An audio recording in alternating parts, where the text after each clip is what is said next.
বঙ্গোপসাগরে মাছ শিকারে যাওয়া কক্সবাজারের টেকনাফের একটি ট্রলার সহ ৭ জেলেকে ধরে নিয়ে গেছে মিয়ানমারের সশস্ত্র বিদ্রোহী গোষ্ঠী আরাকান আর্মির সদস্যরা। ২৯ অক্টোবর বেলা 11:30টার দিকে টেকনাফ পৌরসভার কায়ুকখালী বোট মালিক সমিতির সভাপতি সাজেদ আহমেদ এ তথ্য নিশ্চিত করেন। তিনি জানান, টেকনাফ পৌরসভার বাসিন্দা শাওনের মালিকানাধীন একটি ট্রলার সাগরে মাছ শিকারে যায়। এ সময় সেন্ট মার্টিনের দক্ষিণে ধাওয়া করে ট্রলারসহ ৭ জেলেকে ধরে নিয়ে যায় আরাকান আর্মি। এ ঘটনায় মাছ ধরার ট্রলার মালিক ও জেলেরা আতঙ্কের মধ্যে রয়েছে।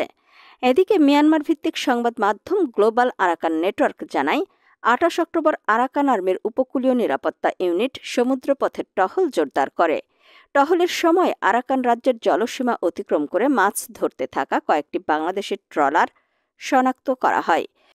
সেখানে তারা চলতি বছরের জানুয়ারি থেকে ১৮ জুলাই পর্যন্ত প্রায়